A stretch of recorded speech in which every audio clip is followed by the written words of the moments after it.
J'ai l'honneur de vous présenter maintenant notre conférencier. Mustapha Fahmy, vice-recteur à l'enseignement, à la recherche et à la création. M. Fahmy est professeur de littérature anglaise et spécialiste de Shakespeare de renommée internationale. Il est l'auteur de plusieurs livres et articles sur Shakespeare, ainsi que de 3 recueils de poésie. Son article « Man's Chief Good », une lecture philosophique des personnages de Shakespeare, est paru dans le prestigieux Shakespearean International Yearbook. Il s'agit d'une publication annuelle majeure qui regroupe les écrits les plus importants au monde dans le domaine des études shakespeariennes. Le professeur Fahmy a donné des conférences sur Shakespeare aux États-Unis, en Angleterre, en France, en Espagne, en République tchèque et en Australie. Il est également un des rares Canadiens à donner un séminaire au célèbre Shakespeare Institute de l'Université de Birmingham, reconnu mondialement comme le temple des études shakespeariennes. Mesdames et messieurs, bonne soirée. Lorsqu'on a demandé au grand écrivain allemand, au symbole de la littérature allemande au XVIIIe siècle, Goethe, pourquoi Shakespeare? Parce qu'il était fasciné par Shakespeare. Pourquoi Shakespeare? Il a répondu parce qu'il n'y a pas de limite à Shakespeare. Au XIXe siècle, on a posé la même question à Alexandre Dumas. Pourquoi Shakespeare? Parce que lui aussi était fasciné, et toute sa génération était fascinée par Shakespeare. Il a répondu parce que, après Dieu, c'est Shakespeare qui a créé le plus de choses. Il y a quelques années, le critique américain et professeur vedette de Yale a écrit un livre qui s'appelle « Shakespeare, the Invention of the Human », où il essaie de démontrer dans 800 pages que c'est Shakespeare qui a inventé l'humain comme on le connaît, c'est-à-dire que nous sommes tous ici des personnages de Shakespeare sans le savoir. Et dans ce livre, il pose la question d'une façon directe. « Why Shakespeare ?» Et il répond « Who else ?» Qui d'autre? Je vais essayer dans cette conférence de répondre à cette question d'une façon un peu plus modeste, à travers une introduction à l'œuvre de Shakespeare, mais pas le genre d'introduction qu'on trouve dans des livres ou sur Internet. C'est une introduction légère, une genre de promenade qu'on va faire ensemble pendant 1h30 à travers les œuvres de Shakespeare. Enfin, à travers quelques scènes dans quelques œuvres de Shakespeare pour essayer de voir ce que Shakespeare peut nous dire sur nous-mêmes et sur notre monde. D'abord, j'aimerais vous dire que je connais Shakespeare en anglais. Alors les citations vont être en anglais, mais ne vous inquiétez pas, je vais essayer de traduire les citations ou expliquer leur contenu. Il m'arrive aussi parfois, en essayant d'expliquer un passage, de faire une petite sortie, une petite digression, un petit détour vers une autre pièce. Et vous allez voir, lorsque je retourne au passage, le sens devient clair. Shakespeare a écrit des pièces de théâtre, des poèmes narratifs et des sonnets. Les sonnets, c'est des poèmes courts de 14 vers. Les sonnets de Shakespeare sont considérés comme les plus beaux poèmes d'amour de la langue anglaise. Et la plupart de ces sonnets sont adressés au Earl of Southampton que Eric vient d'incarner devant vous. Il a écrit des poèmes narratifs, c'est-à-dire des poèmes qui racontent des histoires tirées de la mythologie grecque. Ce pas des œuvres très connues, c'est les moins connues de l'œuvre de Shakespeare. Mais Shakespeare est surtout connu pour ses pièces de théâtre, ses tragédies, ses comédies et ses pièces historiques. Il a écrit 37 pièces de théâtre. Parmi ces 37 pièces, il y a entre 20 et 24, selon mon compte, c'est 23, qui sont considérés comme des chefs-d'œuvre universels. Je ne connais pas beaucoup d'auteurs qui ont produit plus de 20 chefs-d'œuvre universels.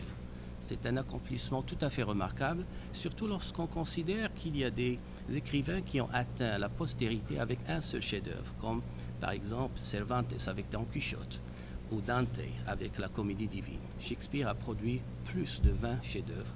C'est prodigieux comme accomplissement. Parmi ces 20 ou 24 ou 23 chefs-d'œuvre, il y a un petit groupe, entre 4 et 6, selon les Shakespeariens, on va dire 4, qui sont considérés non pas comme des chefs-d'œuvre universels, mais plutôt comme des exemples de la façon dont l'art transcende les limites de l'excellence humaine. Et ces pièces sont Hamlet, King Lear, Macbeth et Othello.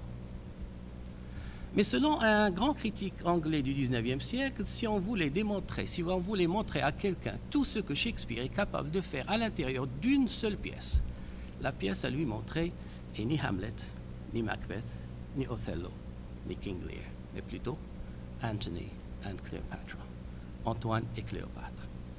Pourquoi? Parce que dans cette pièce, Shakespeare profite de toutes les libertés que le théâtre de son époque lui offre. Alors, il y a de la tragédie, de la comédie, de l'absurde, de l'histoire, il y a une guerre épique et bien sûr une grande histoire d'amour. Et le tout est exprimé dans une poésie sublime où la langue anglaise atteint un niveau de lyrisme sans précédent et qui demeure, à mon avis, inégalé à nos jours. Dans Antoine et Cléopâtre, Shakespeare dramatise un épisode célèbre de l'histoire antique, c'est-à-dire l'histoire d'amour impliquant la reine légendaire d'Égypte, Cléopâtre, et le grand leader romain, Marc-Antoine. La pièce commence par un certain malaise. Et la source du malaise, c'est le héros de la pièce lui-même, Marc-Antoine. On apprend, au début de la pièce, que Marc-Antoine n'est pas là où il est supposé être. Un chef d'État est supposé être dans son pays, en train de s'occuper des affaires d'État, de son peuple. Or, on apprend que Marc-Antoine est en Égypte, et il est là depuis longtemps. Et pourquoi il est en Égypte? Parce qu'il est amoureux de la reine d'Égypte, Cléopâtre. Alors, pour les amis de Marc-Antoine, la situation est un peu embarrassante. Pour ses ennemis, c'est une preuve, une autre preuve, que ce grand leader, ce grand homme, est en déclin et qu'il est devenu tout simplement irresponsable. La pièce ouvre sur un portrait de Marc-Antoine dressé par un de ses soldats qui s'appelle Philo. Un portrait dressé avec des mots, bien sûr. Poétiquement parlant, le portrait est magnifique. Moralement parlant, c'est une condamnation sévère de Marc-Antoine par un de ses soldats. Alors il dit à son camarade, « Nay, but this dotage of our generals overflows the measure. » Cet amour de notre général, il parle de Marc-Antoine, dépasse les limites. Et l'image qu'il utilise, c'est l'image d'une rivière qui sort de son lit. Overflows the measure.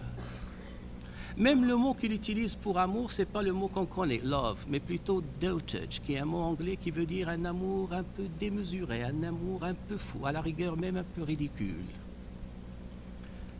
Nay, but this dotage of our generals overflows the measure.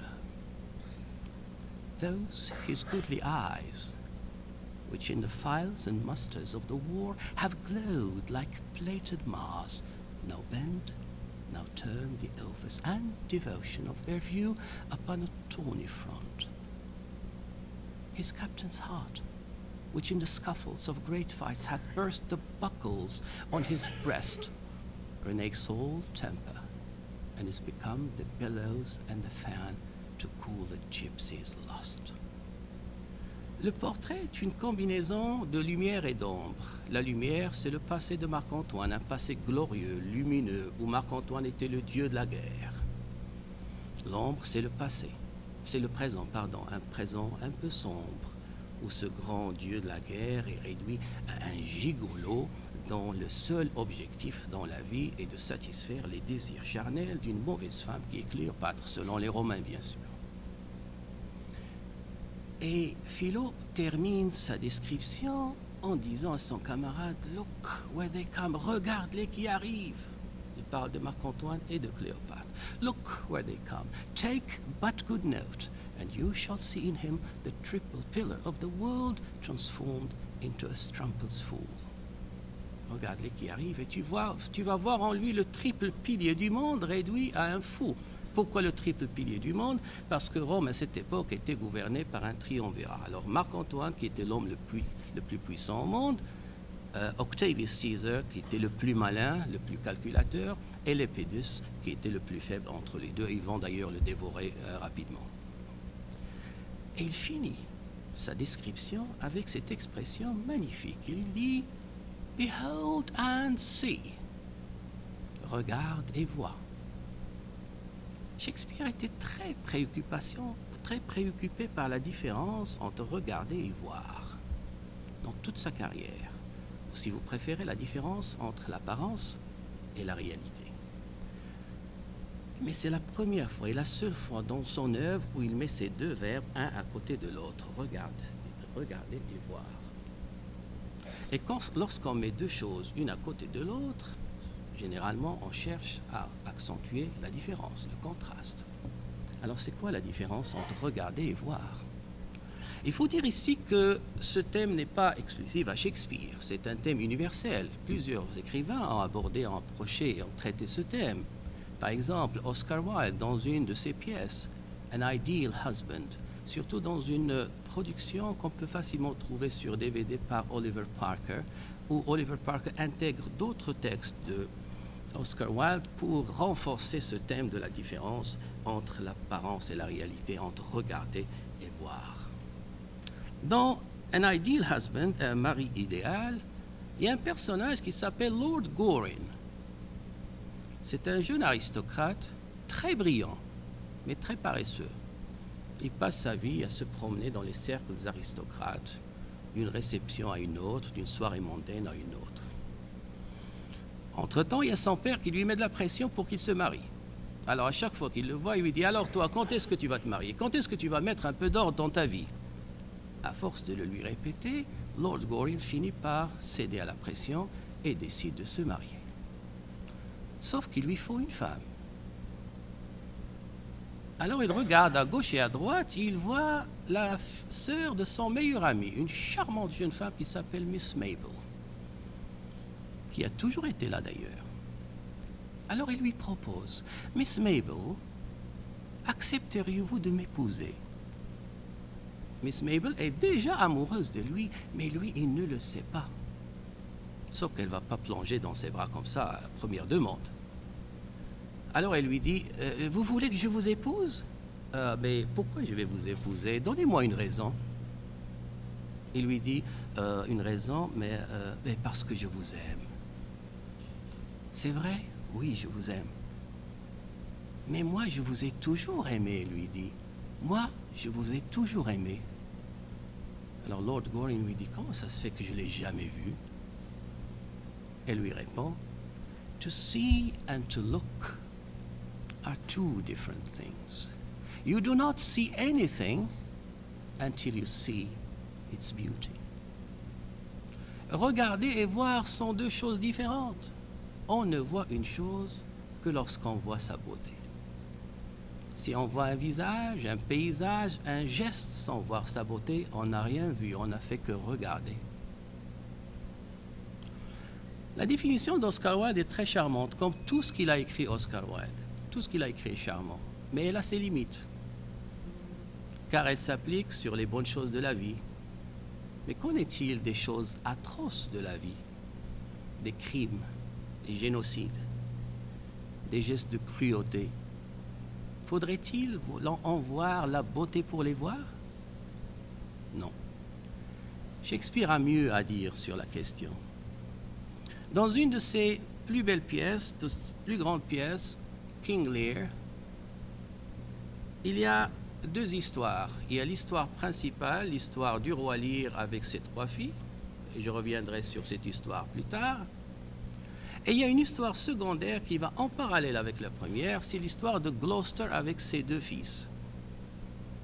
Gloucester est un vieux noble, bon, honnête, loyal, mais un peu naïf. Et il a deux garçons. Edgar, qui est bon, honnête, mais comme son père, un peu naïf. Et il y a le deuxième, Edmund, qui est froid, vilain et calculateur. Et quand cela arrive dans la vie, le vilain va influencer, manipuler son père contre le bon. Et le père va tomber dans le piège. Il va chasser le bon, il va le déshériter en faveur du vilain. Et comme si ce n'était pas assez, Edmund le vilain, il trahit son père auprès de ses ennemis. Et la conséquence de cette trahison est une des scènes les plus terrifiantes du théâtre élisabétain. on va enlever, on va arracher à Gloucester les yeux sur scène. Bon, c'est juste du théâtre, mais bon.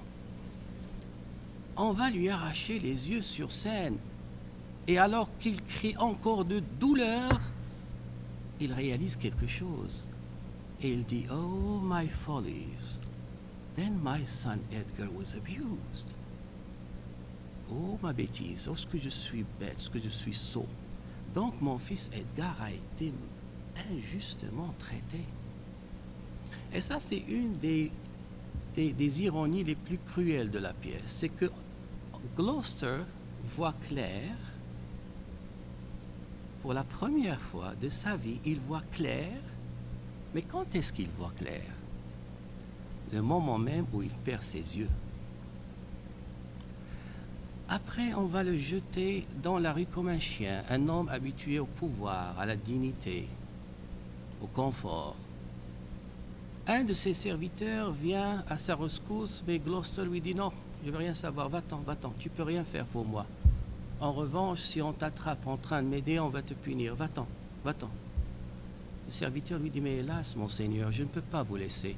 Sans vos yeux, vous irez nulle part. Sans vos yeux, vous irez nulle part. » Et la réponse de Gloucester, c'est une réponse qui me brise le cœur à chaque fois que je lis cette pièce. Il lui dit « I have no way, therefore want no eyes. I stumbled when I saw. » Je n'ai pas de chemin, donc je n'ai pas besoin de mes yeux. Je trébuchais quand je voyais. Je trébuchais quand je voyais. Ce que Shakespeare veut dire ici est plutôt clair. C'est-à-dire, non seulement on ne voit pas avec nos yeux, mais ce sont nos yeux qui nous empêchent de voir. Parce qu'on dépend trop d'eux. Et à force de vouloir tout voir à tout moment, on ne voit rien. On ne voit pas avec ses yeux, on voit avec autre chose. La réponse va venir plus tard dans la pièce, quand Gloucester va dire au roi Lear, « I see my way feelingly. » Je vois mon chemin avec mes sentiments. C'est-à-dire qu'on regarde avec nos yeux, mais on voit avec notre cœur. Le rôle de nos yeux devrait être, selon Shakespeare, limité à nous représenter les choses. Quand on regarde quand on regarde une chose, on se rend compte de son existence, de sa présence. Mais lorsqu'on la voit, on lui donne une vie et on se rend compte de son être. Là, je reviens à Antoine et Cléopâtre, à Behold and See, et je suis sûr maintenant que vous avez compris ce que Shakespeare voulait dire par regarde et vois.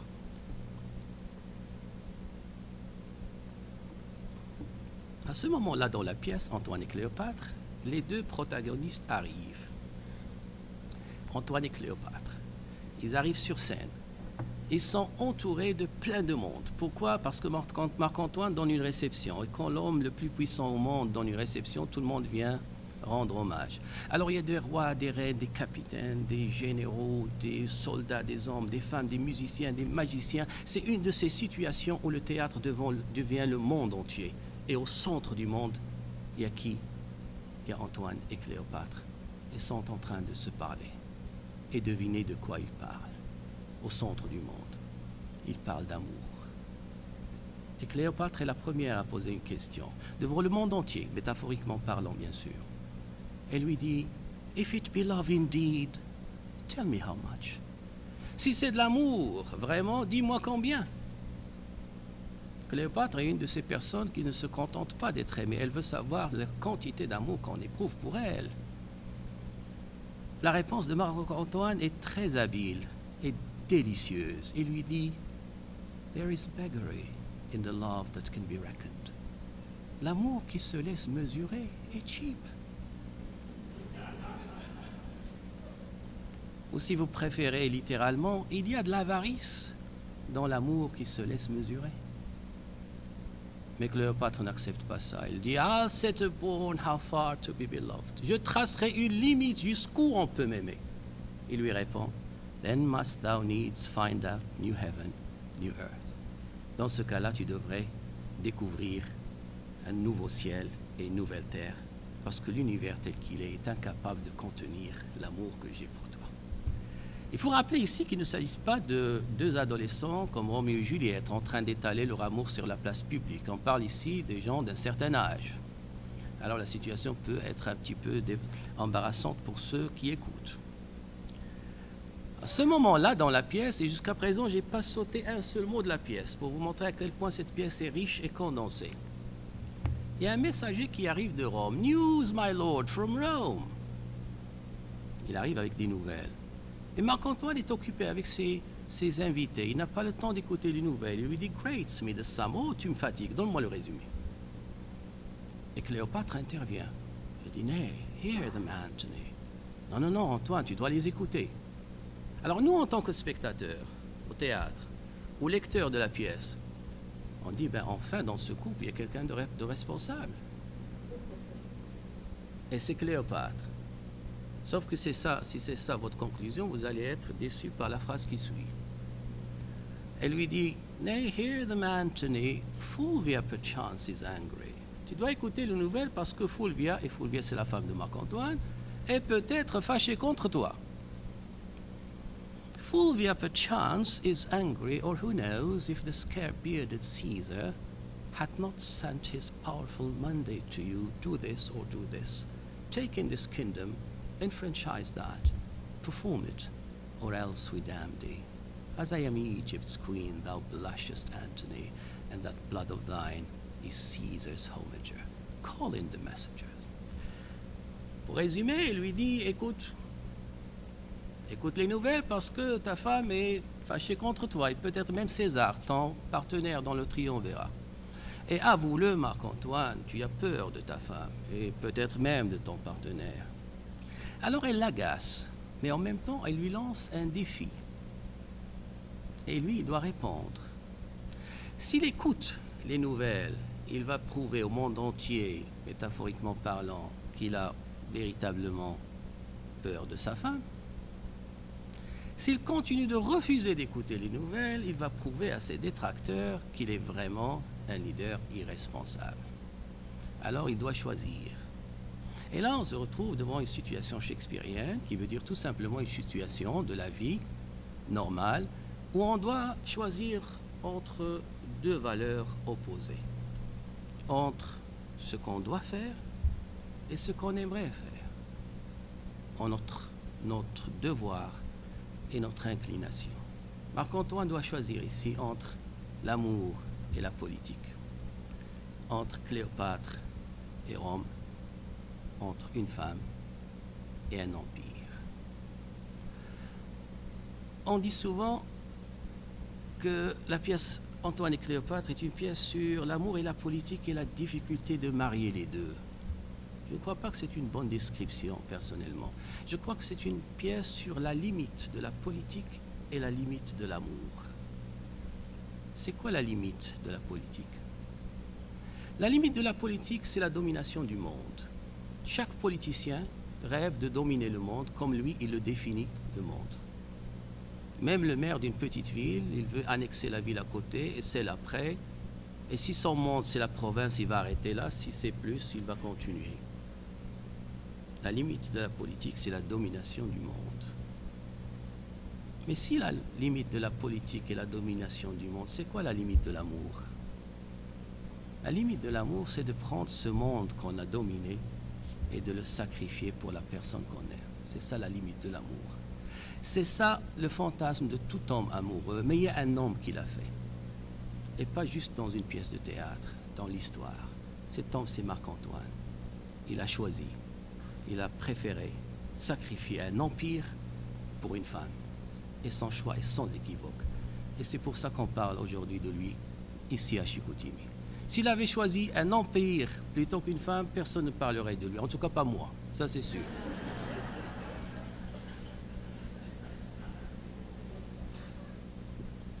Alors, son choix est sans équivoque. Let Rome in Tiber melt. Que Rome sombre dans le Tibre. Le Tibre, c'est le fleuve qui traverse Rome. C'est-à-dire, je m'en fous que Rome disparaisse.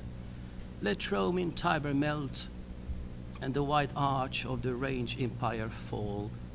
Here is my space. Kingdoms are clay. Quelle magnifique phrase. Kingdoms are clay. Les royaumes, c'est quoi? Les royaumes, c'est de l'argile. Qu'est-ce que ça veut dire? Ça veut dire qu'un royaume n'a aucune valeur intrinsèque. Un royaume, c'est ce que tu en fais. Et pour lui, un royaume sert à quoi? À être présenté comme cadeau à Cléopâtre. Alors il fait son choix. Il choisit une femme plutôt qu'un empire. Plus tard, et là je vais sauter quelques passages pour arriver à la scène 2 du premier acte. Il va enfin écouter les nouvelles. Et les nouvelles sont mauvaises, sont terribles. Il y a une guerre civile chez lui. Un chaos total. Alors dans un moment de doute, il regrette son choix. Et il dit à son compagnon Enobarbus, Would I had never seen her. J'aurais souhaité n'avoir jamais vu cette femme. Tous mes problèmes viennent d'elle.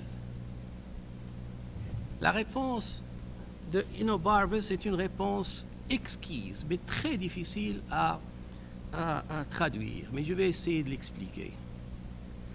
Il lui dit, Oh, sir, you would have left unseen a wonderful piece of work, which, not to have been blessed withal, would have discredited your trouble. Plus ou moins, il lui dit, dans ce cas-là, tu auras manqué un chef-d'œuvre, le spectacle d'un chef-d'œuvre merveilleux sans lequel ton voyage serait discrédité. Qu'est-ce que ça veut dire? Selon Enobarbus, c'est quoi la première chose qu'on cherche à voir lorsqu'on visite un pays pour la première fois? Quand on visite un pays pour la première fois, la première chose qu'on cherche à voir, c'est son monument, n'est-ce pas? Parce que si on visite un pays sans voir son monument, notre voyage serait discrédité. Comment? Par exemple, vous partez en vacances pendant 2 semaines, en Italie, en Grèce, ou en Égypte, puisqu'on parle d'Égypte. Et après 2 semaines, vous retournez au travail, bronzé. Et vos collègues vous disent, mais t'es bronzé, où est-ce que t'étais? Bon, on était en Égypte. C'est vrai? Et c'est comment l'Égypte? Comment tu as trouvé l'Égypte? Oh, c'est un pays absolument magnifique. Et comment tu as trouvé les pyramides? Les pyramides, en fait, on n'a pas vraiment eu le temps de voir les pyramides. Mais nous avons vu des choses fabuleuses. Hein? La danse de ventre, par exemple, ça c'est quelque chose. Tu as visité l'Égypte et tu n'as pas vu les pyramides? Aux yeux de ton interlocuteur, ton voyage est discrédité. Selon Enobarbus, Cléopâtre est un monument dans le temps. Il dit à Antoine, comment peux-tu dire, comment peux-tu vivre à la même époque que Cléopâtre sans la voir? Ça serait comme visiter un pays sans voir son monument. Ton voyage est discrédité. Et dans ce cas-là, ta vie est discréditée. Tu ne peux pas te permettre de ne pas voir Cléopâtre alors que tu vis à la même époque que Cléopâtre. Maintenant, vous devez vous poser la question, pourquoi je vous raconte tout ça? 2 raisons. La première, la meilleure introduction à Shakespeare, c'est Shakespeare lui-même. Alors, au lieu de vous parler des qualités de Shakespeare, de la profondeur de ses personnages, de la grandeur et l'éloquence de ses monologues, j'ai préféré vous guider à l'intérieur, vous amener à l'intérieur d'une pièce pour vous donner un sens, une idée de, au moins de ces images, de la musicalité et du rythme de cette poésie tout à fait magnifique. L'autre raison, c'est que le monde de la littérature en général est un monde riche, un monde qu'on peut visiter sans avoir un visa d'accès. Moi, je ne peux pas prendre un livre de physique nucléaire et commencer à lire comme ça. J'ai besoin d'une base. Mais n'importe quelle personne qui sait lire peut prendre un chef-d'œuvre comme Madame Bovary et commencer à lire. Tu n'as pas besoin de base. Ce que je veux dire par là, c'est que le monde de la littérature est un monde riche et plein de monuments. Ces monuments s'appellent Balzac, Flaubert, Tchekhov, Dostoïevski, Cervantes, Kafka. Mais il y a un monument suprême.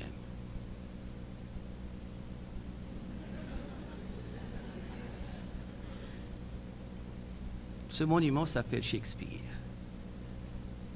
Être capable de lire sans lire Shakespeare, c'est comme visiter un pays sans voir son monument. Votre voyage est discrédité.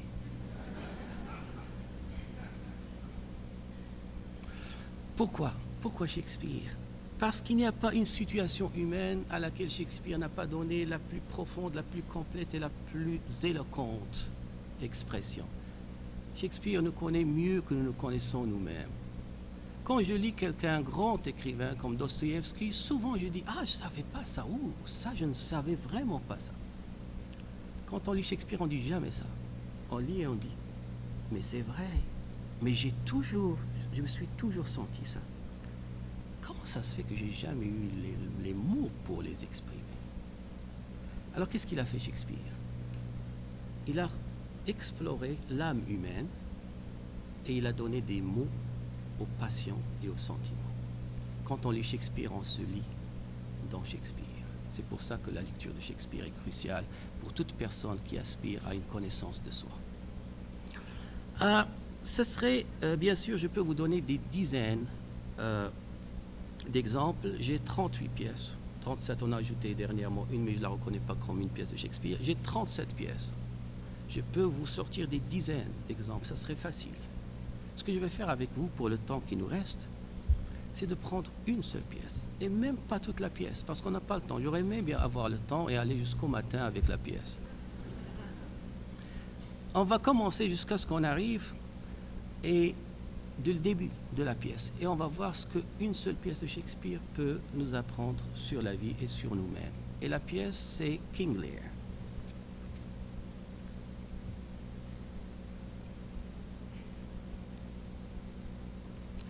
Alors, King Lear, le roi Lear, est l'histoire d'un vieux roi qui décide à la surprise générale de diviser son royaume en 3 parmi ses 3 filles.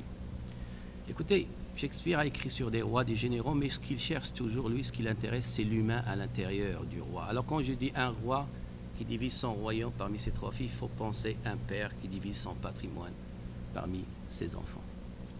Alors, il convoque tout le monde à la cour pour faire l'annonce. Il y a même des invités de marque, le roi de France et le duc de Bourgogne. Et il arrive devant tout le monde. Know that we have divided in 3 our kingdom. Sachez que nous avons divisé en 3 notre royaume. And 'tis our fast intent to shake all cares and business from our age, conferring them on younger strength, while we, unburdened, crawl towards death. C'est très très beau. Il annonce la nouvelle et il donne ses raisons. D'abord la vieillesse, il est trop vieux pour gérer le royaume. Il préfère donner ça à des jeunes forces. Mais la raison principale, c'est qu'il n'a pas d'héritier mâle pour prendre le royaume. Et il a peur qu'il y ait une guerre de succession après qui peut ruiner tout le royaume. Alors il décide, préfère régler la situation avant sa mort. Alors il demande qu'on lui amène la carte de la Grande-Bretagne. Mais avant de procéder à la division du royaume, il organise ce qu'on appelle un love test. Un test d'amour. Il dit à ses filles, vous allez venir ici devant tout le monde et vous allez me dire combien vous m'aimez. Et si je suis satisfait de la réponse, alors là je vais vous donner la part du royaume qui correspond à votre amour. Comme ça vous l'aurez mérité, cette part du royaume. Alors il demande à l'aînée, elle s'appelle Goneril, elle vient devant tout le monde et elle lui dit qu'elle l'aime plus que n'importe qui et n'importe quoi, dans une rhétorique vide. Et le roi est satisfait, il lui dit, tiens, ça c'est ta part du royaume, pour toi et pour ta famille, je suis content pour toi. Il appelle la deuxième, elle s'appelle Regan. Elle lui dit, moi je suis tout à fait d'accord avec ma sœur, et tout ce qu'elle a dit, on dirait qu'elle parlait pour moi, sauf qu'elle n'a pas tout dit. She comes too short. Parce que moi je me prive de tout bonheur et de toute joie qui n'inclut pas mon père. Et le roi est encore plus content, plus satisfait, alors il lui dit, et ça, this is for you and for your hereditary. Ça c'est pour toi et pour ta dynastie.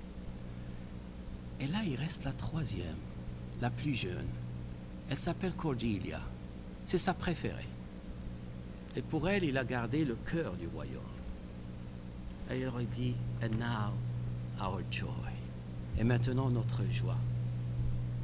What have you to say to deserve a third more opulent than your sisters?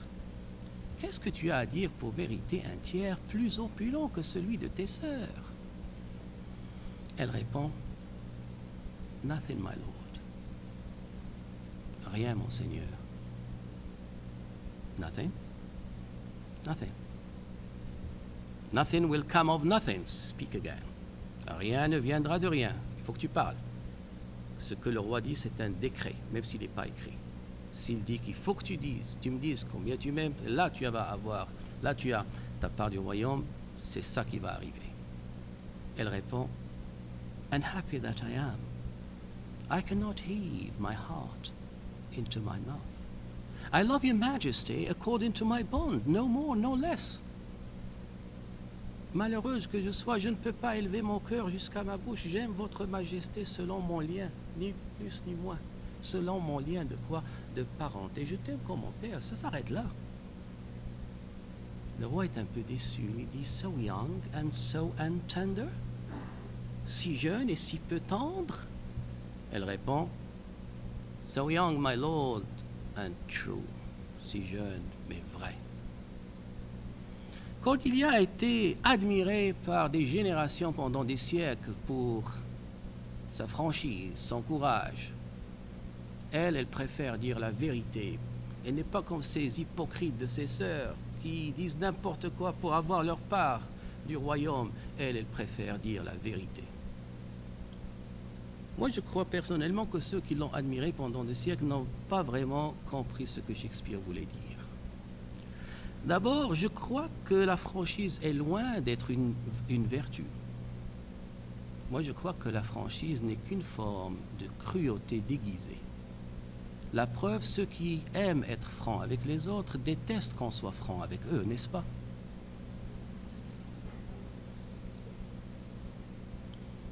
L'autre chose, je ne crois pas que Shakespeare cherche ici à condamner Cordelia ou à la célébrer. Ce qu'il cherche ici, c'est de poser une question cruciale. Et la question est la suivante. Est-ce que la vérité est notre seul bien? Est-ce que notre obligation de dire la vérité est notre seule obligation? Est-ce qu'il n'y a pas d'autres obligations qui viennent avant l'obligation de dire la vérité? Comme quoi?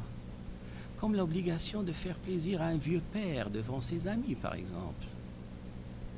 Ou l'obligation d'éviter de blesser quelqu'un gratuitement. Nietzsche a une phrase merveilleuse. Parmi toutes les belles choses que Nietzsche a dit, il y a cette phrase, elle me hante toujours. Nietzsche pose cette question. C'est quoi l'action la plus humaine? C'est quoi l'action la plus humaine? Et il répond, c'est d'épargner à quelqu'un la honte et l'humiliation. Sublime. Si vous vous retrouvez dans une situation où vous épargnez à quelqu'un la honte et l'humiliation, vous venez de poser l'action la plus humaine. Mais Cordelia est trop jeune pour comprendre cela. Elle est encore jeune, elle veut impressionner, elle veut se distinguer, elle veut être exceptionnelle.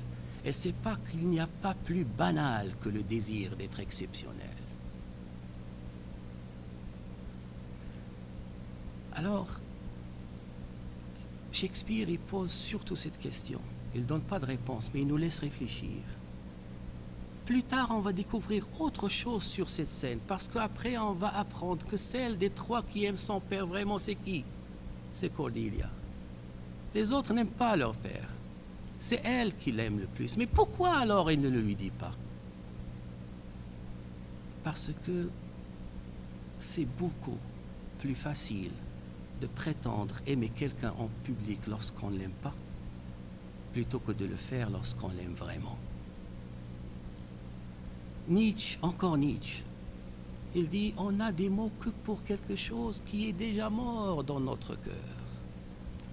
Avec toute la vénération que j'ai pour Nietzsche, je ne crois pas que ce qu'il vient de dire ici est tout à fait vrai, mais ce n'est pas très loin de la vérité.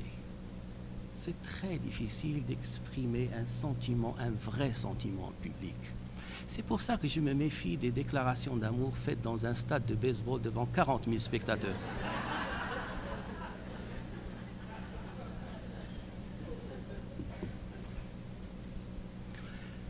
Alors le roi est très très déçu, il est blessé.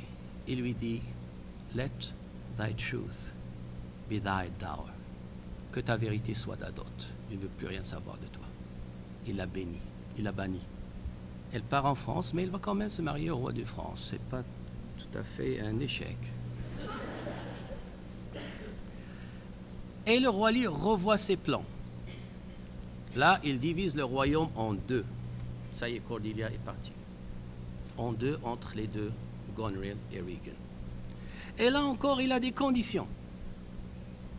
Il ne veut vraiment pas simplifier la vie. Il dit à ses filles, vous avez le royaume, vous le gérez comme vous voulez. Mais c'est moi qui garde le titre de roi. Aucune de vous deux ne sera reine. C'est moi le roi. Et ça, c'est une erreur monumentale. Le roi Lear croit qu'il peut être roi sans royaume. Ça serait comme donner sa fortune à ses enfants, mais dire, écoutez, je veux quand même rester le plus riche de la famille. Mais tu ne peux pas être riche sans fortune. Sauf si tu crois à une autre forme de richesse, bien sûr. Une des tragédies du roi Lear, c'est qu'il a atteint l'âge avant d'atteindre la sagesse. Et ça, c'est catastrophique. On peut être jeune et fou. Il y a même du charme à être fou quand on est jeune. Pourquoi? Parce qu'on a la jeunesse, on a la force physique, le charme et le temps pour corriger nos erreurs. Mais quand on vieillit, si on n'est pas sage, c'est catastrophique parce qu'on a perdu toutes les autres qualités, les autres attributs. Si on n'a pas la sagesse pour remplacer, pour compenser la perte de la jeunesse, de la force physique, du charme, etc., c'est tragique. Seule la sagesse peut masquer les rides de notre front. Ni botox, ni maquillage, ni rien du tout. Alors, Cordelia est chassée et le roi divise le royaume en deux avec ses conditions. La première, je garde le titre de roi. La deuxième, je veux garder 100 chevaliers. Je veux garder 100 chevaliers pour qu'ils me tiennent compagnie. Quand je voyage, quand je sors, là où je suis, je veux avoir 100 chevaliers avec moi. Ses filles disent, aucun problème. Troisième condition, il ne veut même pas avoir une résidence royale. Il veut passer un mois chez une des deux filles. À la fin du mois, il va chez l'autre et alterner comme ça jusqu'à la fin de ses jours. Et ses filles acceptent. Alors il va habiter avec son chevalier chez sa fille aînée Goneril. Avant que le mois vienne à terme, il commence déjà à remarquer qu'on ne le traite plus comme avant, qu'on ne le traite plus avec le même respect qu'avant. Et un jour, il appelle le chef des domestiques, un type vraiment insolent qui s'appelle Oswald. Il l'appelle et Oswald lui dit « Excusez-moi, j'ai pas le temps. » Alors il dit à son chevalier, qu'est-ce qu'il vient de dire? Ben, écoutez, moi, votre majesté, il vient de dire qu'il n'a pas le temps. Quoi? Va l'appeler. Appelle-moi cet esclave, je vais lui donner une leçon. Il revient Oswald devant le roi et le roi lui dit, You, sir, come hither, you, sir. Who am I, sir? Qui suis-je? Pour le roi Lear, il n'y a qu'une seule réponse. Vous êtes le roi. Or, Oswald lui dit, My lady's father. Tu es le père de ma patronne. My lady's father, you dog, you horse, and you cur. Il se met en colère, il commence à crier, à frapper. Il appelle sa fille, Goneril. Sa fille arrive et elle donne raison au chef des domestiques, Oswald, pas son père. Et là, le roi Lear ne comprend plus rien. Il tourne autour, il pose une question qu'on prend aujourd'hui pour acquis, mais au XVIe siècle et au début du XVIIe siècle, c'était une question révolutionnaire. Il dit, Who is it that can tell me who I am? Est-ce qu'il y a quelqu'un ici qui peut me dire qui je suis? Aujourd'hui, dans l'âge de la modernité, de l'ambiguïté, de l'ambivalence, on peut se poser cette question. Mais au XVIe siècle, les gens étaient sûrs de leur identité. Pour eux, l'identité, c'était quelque chose de solide, de fixe, d'ancré en eux. ne se posait pas cette question. Et le roi Lear, il la pose de cette brutalité, une question nue. Who is it that can tell me who I am? Et le fou du roi qui est là pour divertir le roi, mais qui est la personne la plus sage de la pièce, lui répond, Lear's shadow. Vous êtes l'ombre du roi Lear. Sans votre royaume, vous n'êtes que l'ombre de vous-même. Il va plus loin. Il lui dit, Thou art an O without a figure. Vous êtes un zéro sans chiffre. Un zéro n'a pas de valeur. Pour que le zéro ait une valeur, il faut lui ajouter un chiffre. À droite, à gauche, n'est-ce pas, monsieur le recteur?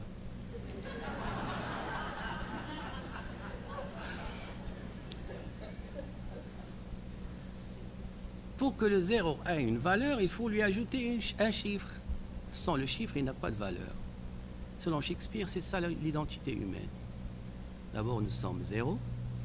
Pour qu'on devienne quelqu'un, pour qu'on articule une identité, il faut apporter quelque chose de l'extérieur. C'est-à-dire, il faut s'identifier à un discours, à un idéal. En fait, il faut jouer un rôle qui reflète un idéal, un rôle qui correspond à notre idée du bien. Maintenant, pour que ce rôle devienne notre identité, il faut qu'il soit accepté par ceux qui comptent pour nous. Sinon, on vit ce qu'on appelle une crise d'identité. Et c'est ça que le roi Lear vient de vivre. Quand il n'est pas traité comme le roi, alors qu'il a toujours été roi, il a toujours joué le rôle du roi, alors il vit une crise d'identité. Souvent, on voit des politiciens ou des athlètes qui prennent leur retraite, ils arrivent devant les médias avec leur famille, ils pleurent, ils disent qu'ils veulent consacrer plus de temps à leur famille, et ils partent. 2 ans plus tard, ils reviennent. Et on dit ils reviennent pour l'argent, pas nécessairement. C'est qu'ils ont appris à jouer un rôle, et soudain, ils cessent de le jouer, il devient un zéro sans chiffre. Alors ils reviennent. La crise n'est pas une crise financière, c'est une crise identitaire. Thou art an O without a figure.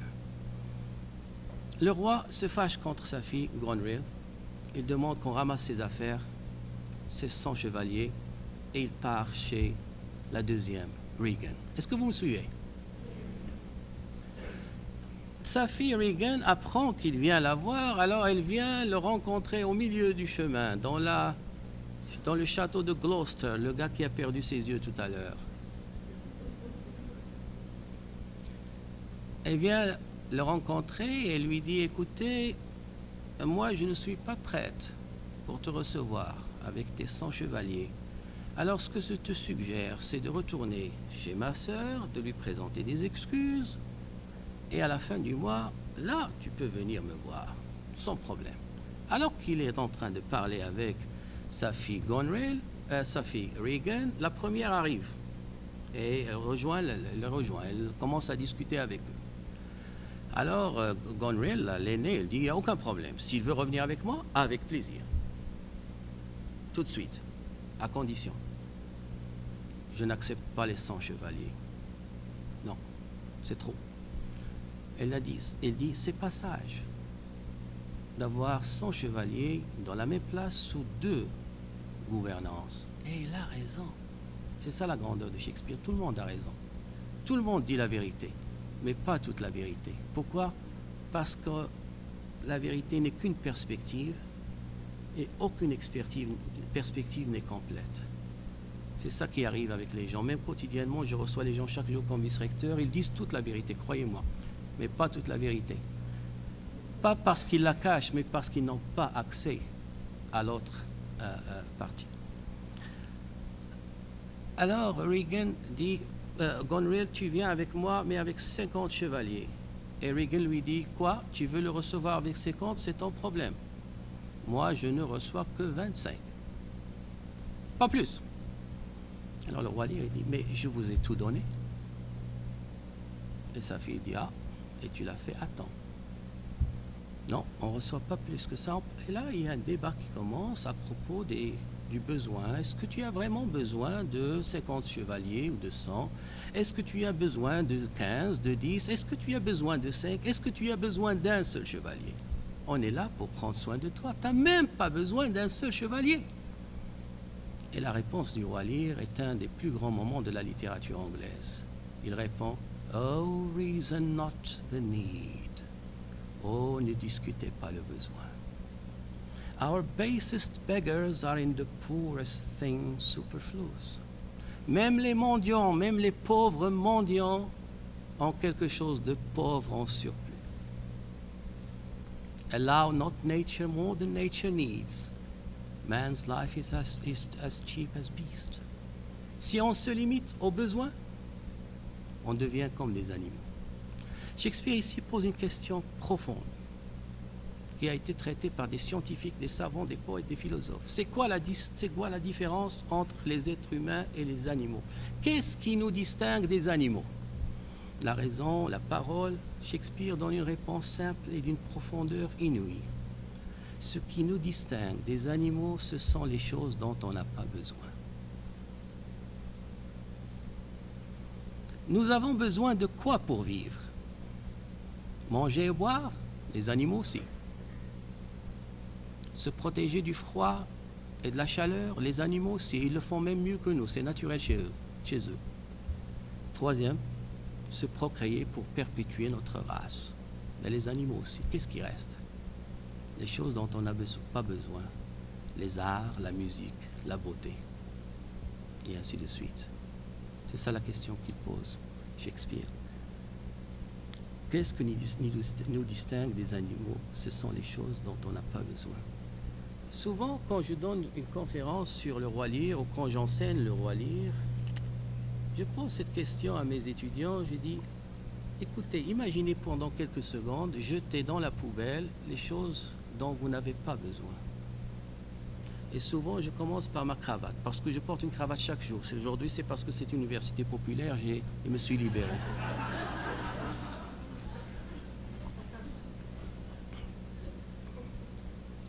Honnêtement, est-ce que j'ai besoin d'une cravate pour enseigner ou pour vivre? Et non. Pire que la cravate, regardez ça.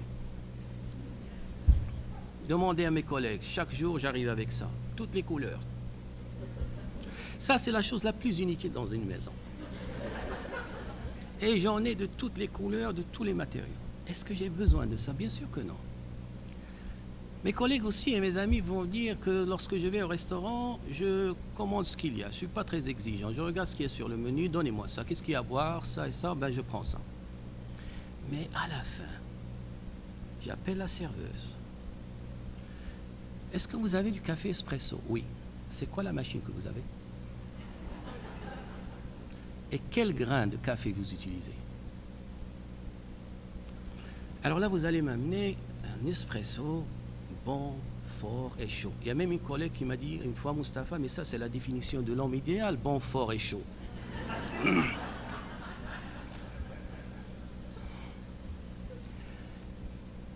Pourquoi je suis si exigeant sur le café et sur ce truc-là, mais pas sur le repas et la boisson?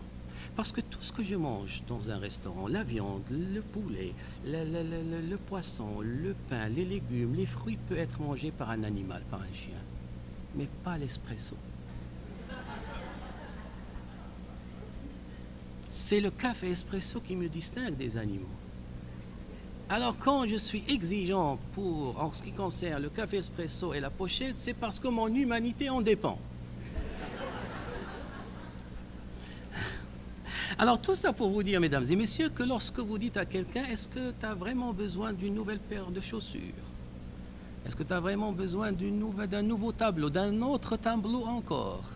Est-ce que tu as vraiment besoin d'un autre bijou? La question est non seulement impertinente, mais elle est inhumaine. En tout cas, c'est ça que Shakespeare nous dit. Et si Shakespeare le dit, ça doit être vrai.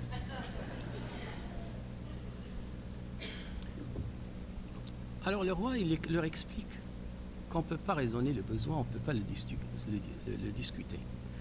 Comme ces filles ne veulent rien comprendre, il dit « Ok, j'arrête, j'abandonne, je pars, je vous laisse, je n'accepte pas cette situation, je ne peux pas rester sans mes chevaliers. » Et il sort pour aller nulle part. Ces chevaliers se dispersent parce qu'il ne peut plus prendre soin d'eux et il se retrouve à la tombée du jour, dehors, avec le fou, un mendiant et un ami.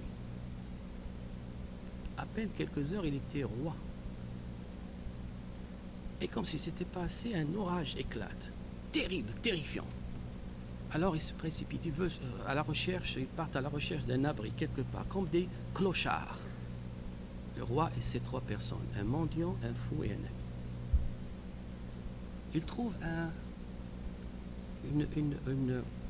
une grotte. Alors il demande au roi de rentrer. Mais le roi refuse. Il dit non, non, non, rentrez. Toi, le mendiant, rentre. Tu es en train de trembler. On va te cacher.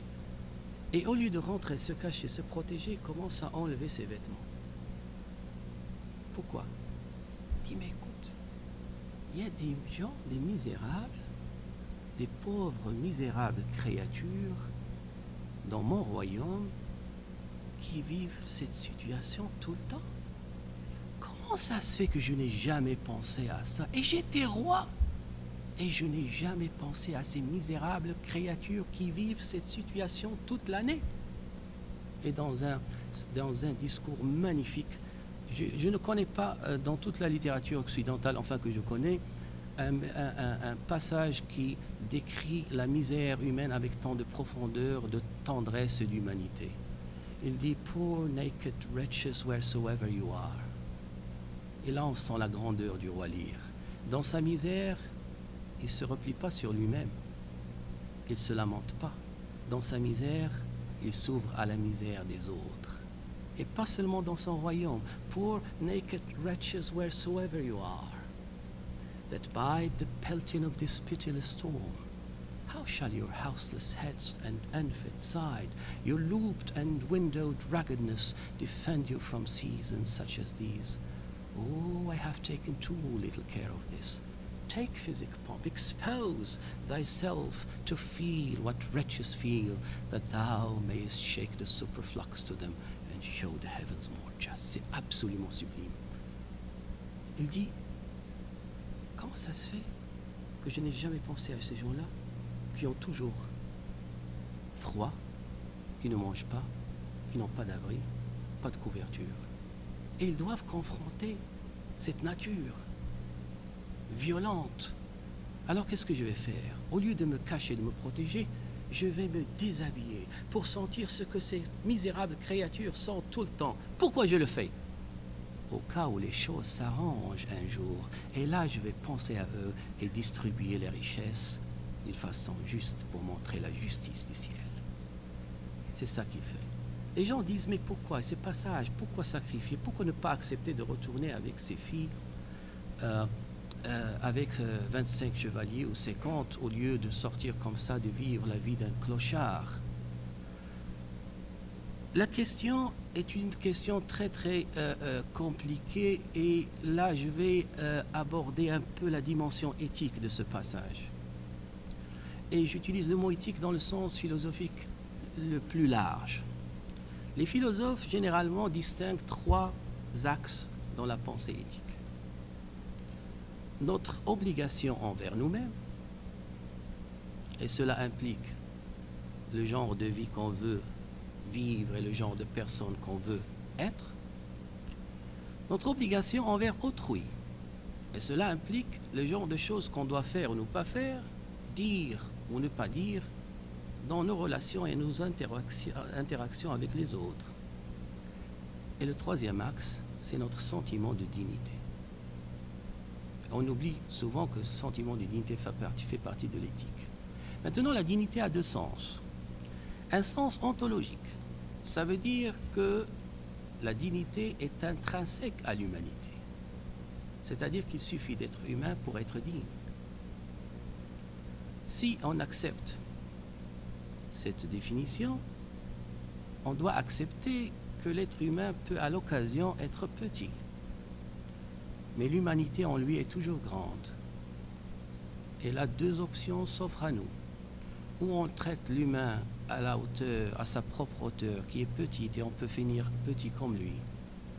Ou le traiter à la hauteur de son humanité qui est grande, et on peut grandir avec lui. L'autre sens est un sens postural. C'est-à-dire que pour être digne, il faut se comporter d'une façon particulière. Il faut s'habiller d'une façon particulière, parler d'une façon particulière, vivre et mourir d'une façon particulière. C'est ça, mourir dans la dignité. Maintenant, empêcher quelqu'un de s'habiller comme il veut, de se comporter comme il veut, est une atteinte à sa dignité. Dire au roi Lear, tu ne peux pas avoir des chevaliers, et lui, il sait que sans les 100 chevaliers, il ne peut pas imposer le respect aux autres. C'est une atteinte à sa dignité. C'est pour ça qu'il refuse. Il préfère vivre la vie d'un clochard plutôt que d'accepter une vie sans dignité. Pour conclure, je vais faire un petit lien avec ce que j'ai dit au début. Vous savez, Gloucester à qui on a enlevé les yeux. Pourquoi on lui a enlevé les yeux? Quand il a vu le roi Lear jeté par ses filles dans la rue et vivre comme un clochard, il n'a pas accepté cette situation. Alors, qu'est-ce qu'il fait? Il écrit une lettre à Cordelia en France, lui demandant d'arriver avec une armée pour libérer le pays et rendre le royaume au roi Lear. Il le fait par loyauté envers son roi. Et à qui il donne la lettre? À son fils, le vilain Edmund. Et lui, il la montre aux filles du roi Lear. Et ce sont les filles, surtout Regan, qui punit Gloucester et lui enlève les yeux. Alors, si vous vous rappelez, on lui enlève les yeux et on le jette dans la rue. Son serviteur vient pour l'aider, il refuse son aide. Et là, il entend quelqu'un, un mendiant, et il l'appelle. Il lui donne l'argent qui lui reste, il dit, tiens, prends cet argent. Il lui donne l'argent en retour d'un service. C'est quoi le service? Il lui demande de l'amener aux célèbres Cliffs of Dover, les falaises de Douvres. Il veut aller là-haut. Pourquoi? Pour se jeter, il veut mourir. Il veut mettre fin à sa souffrance et son humiliation. Le mendiant, et ceux qui connaissent la pièce savent que ce n'est pas un vrai mendiant, il accepte l'offre, mais il fait tout, il utilise toutes les ruses et astuces pour essayer de convaincre Gloucester que malgré tout, la vie en vaut la peine. Et au moment où il croit avoir réussi à lui remonter le moral, Gloucester reçoit une très mauvaise nouvelle. Alors il dit à son guide, « I pray thee no more. A man may rot even here. » Je t'en prie, ce n'est pas la peine de continuer. Un homme peut mourir même ici. Je n'ai pas besoin d'aller aux Cliffs of Dover pour me jeter. Un homme peut mourir même ici. Alors son guide lui dit, « What? In ill thoughts again? » Encore dans ses idées noires. « Men must endure their going hence, even as they're coming hither. Ripeness is all. » Les hommes doivent accepter leur départ comme ils acceptent leur arrivée. L'essentiel, c'est d'être prêt. Ripeness is all est impossible à traduire littéralement parce qu'en anglais, ripe veut dire prêt et mûr à la fois. Ripeness is all. C'est approximativement l'essentiel, c'est d'être prêt. C'est-à-dire que la seule chose qu'on peut faire face au destin, aux éventualités, à ce qui peut nous arriver chaque jour, c'est d'être prêt. C'est la seule manière de se libérer de nos peurs, de nos angoisses et parfois même de nos humiliations, parce qu'on a peur de quelque chose qui va arriver. Sur ce, c'était un plaisir de vous parler de Shakespeare ce soir. Merci de votre écoute.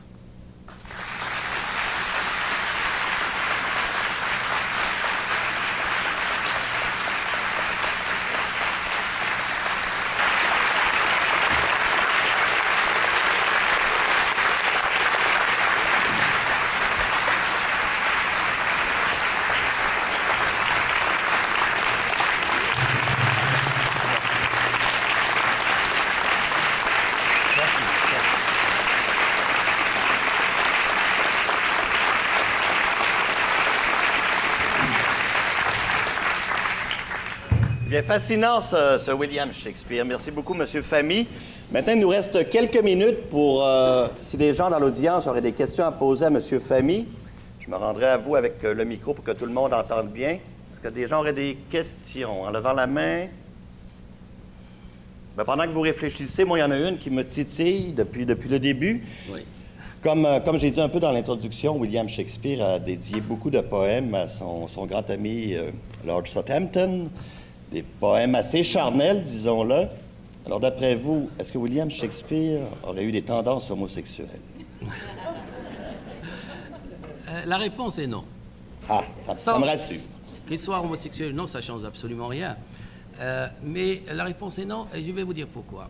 Plusieurs personnes pensent que Shakespeare est homosexuel parce qu'il a écrit ses poèmes d'amour à Earl of Southampton, qui était son mécène. Sauf que lorsqu'on regarde ses poèmes, il y a 154 sonnets, les 2 tiers sont adressés au Earl of Southampton, et l'amour qui est exprimé ici, c'est un amour platonique. On ne parle jamais de quelque chose de physique. En revanche, le tiers, l'autre, où on a des poèmes d'amour adressés à une femme qu'on appelle The Dark Lady, on ne sait pas c'est qui. Alors là, on voit une vraie passion physique. Vous allez me dire, c'est pas assez comme explication. Si on prend les sonnets, un par un, du sonnet numéro 1 au sonnet numéro 17, on appelle cette séquence the procreation sequence.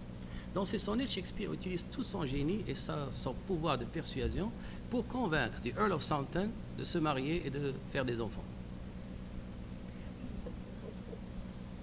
Pas assez? Dans le sonnet numéro 20, c'est pour ça que les Shakespeariens qui connaissent l'œuvre, ils ne se posent jamais cette question, mais les gens qui viennent de l'extérieur, ils la posent.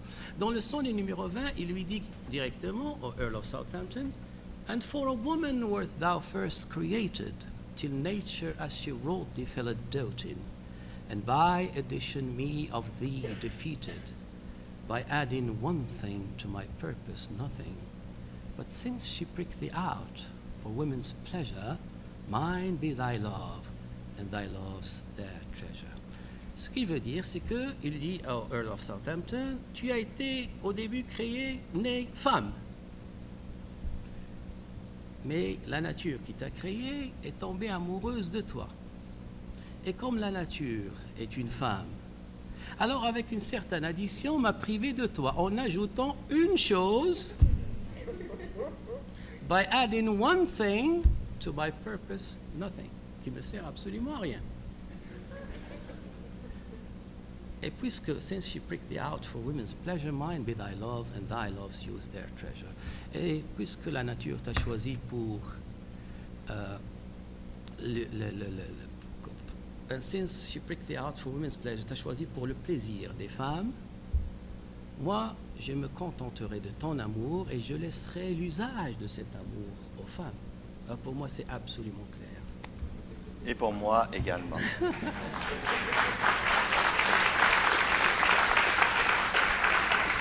Il y a des gens qui... Ah, voilà, je monte.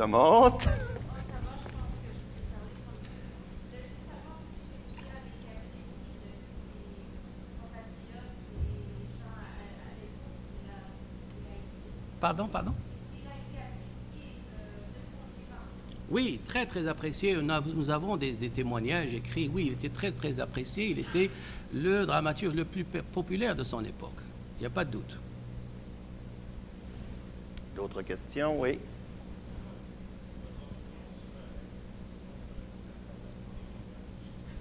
Je savais qu'elle allait venir. Si ce n'est pas lui, ça aurait été moi. Inévitable. Moi, je crois sincèrement que c'est Shakespeare qui a écrit les œuvres. Personne d'autre. Pourquoi?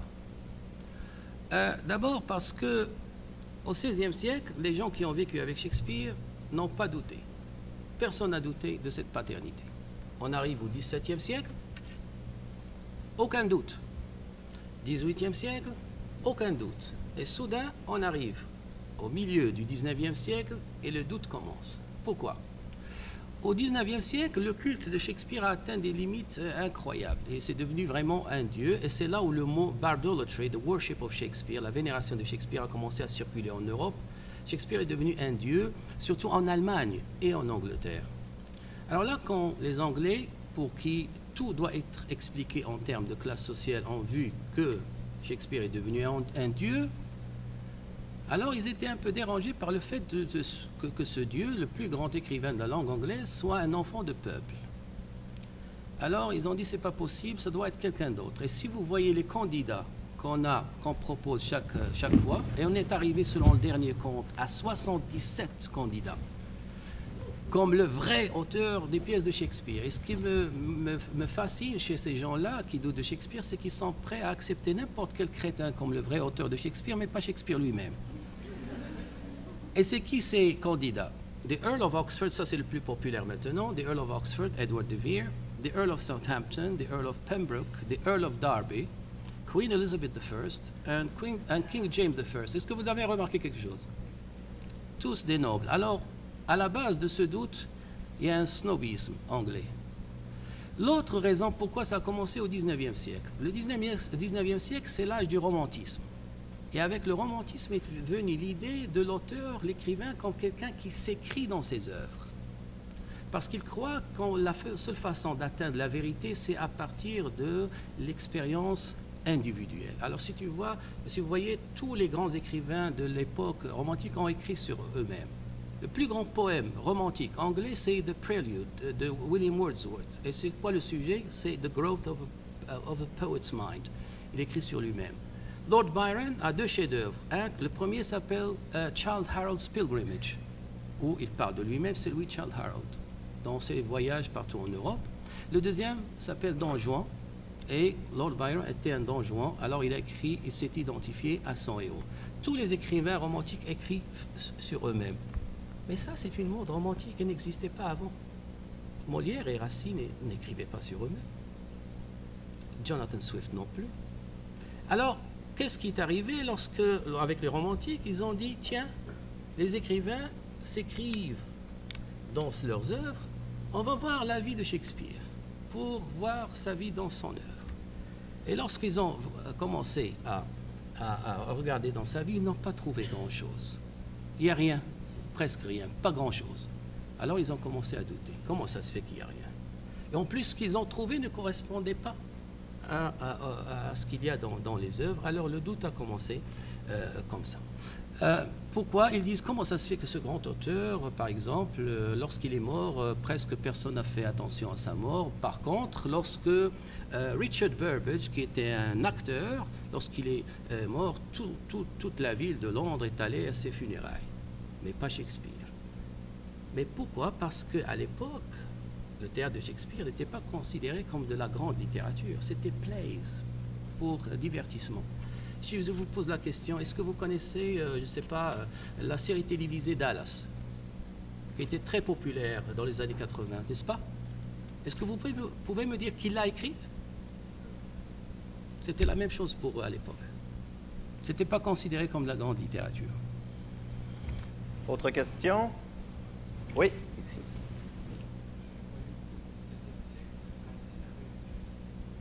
Non, je ne le crois pas, non. Non, je ne le crois pas. En tout cas, on n'a pas de preuves. C'est tout? Oui. Oui, c'est en avant. Lille.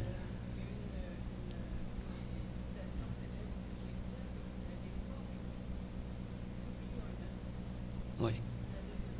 Oui, bon. OK. Vous savez, ça a pris le XXe siècle et Heidegger, le philosophe allemand Heidegger, pour qu'on comprenne exactement ce que ça veut dire, le sens du mot être.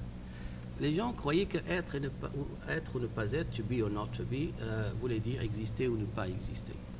Avec Heidegger, on comprend mieux le sens de ce passage. D'ailleurs, la phrase la plus célèbre de toute la langue anglaise, c'est l'équivalent des 4 premières notes de la 5e de Beethoven. Tout le monde connaît ça, même s'il ne connaît pas la pièce. Alors, to be or not to be, that is the question, whether it is nobler in the mind to suffer the slings and arrows of outrageous fortune or to take arms against a sea of troubles and by opposing end them. Qu'est-ce qu'il veut dire par l'être? Il faut commencer par distinguer, c'est un speech philosophique très très profond. Il faut d'abord distinguer l'existence de l'être. Ici, on existe tous.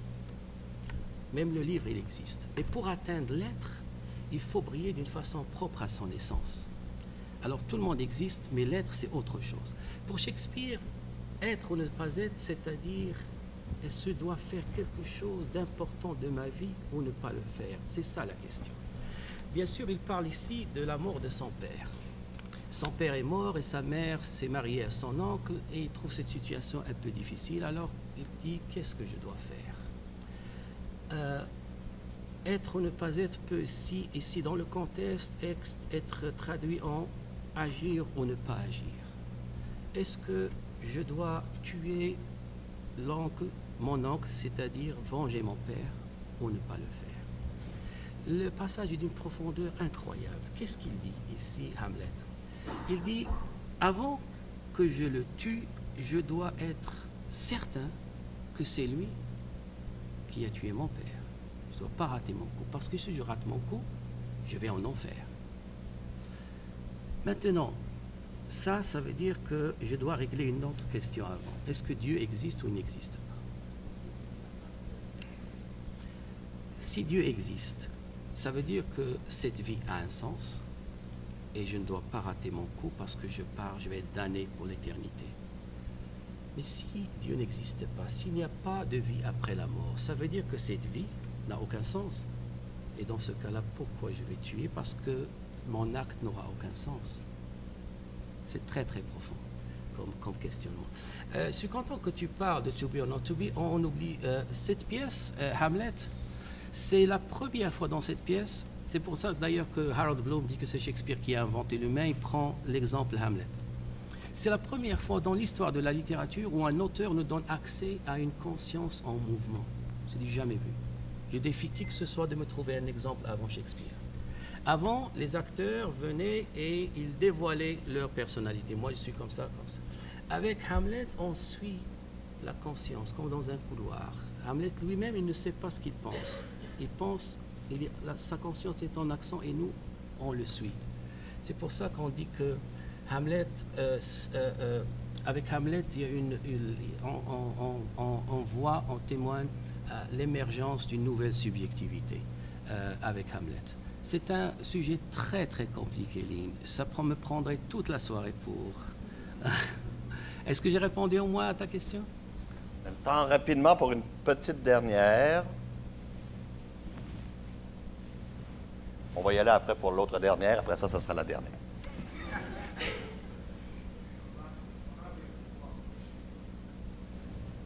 Par hasard. Par hasard.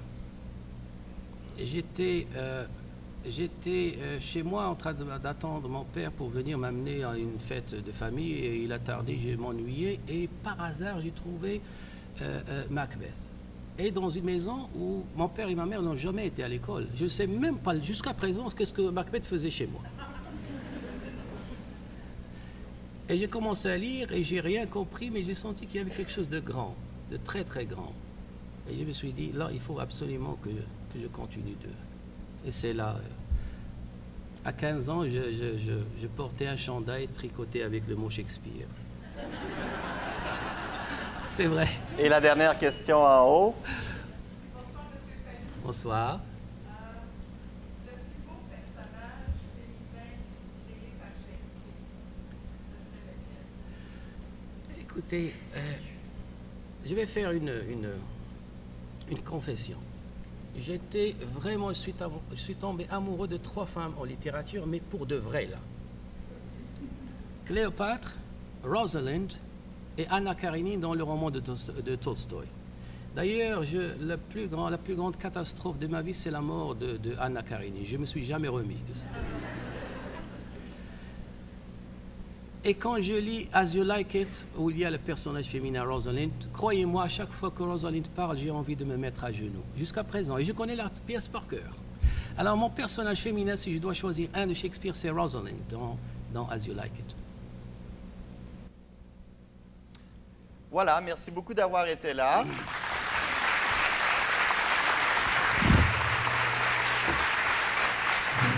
Je vais vous dire avant de partir que la semaine prochaine, on remet ça le 27 avec une conférence, cette fois-ci portant sur la réalité virtuelle avec Michael Lachance et Sylvain Allais. Et ceux qui désirent signer le livre d'or de l'université, bien, il est sur le beau bureau de travail de William en personne. Merci beaucoup. Bonne soirée.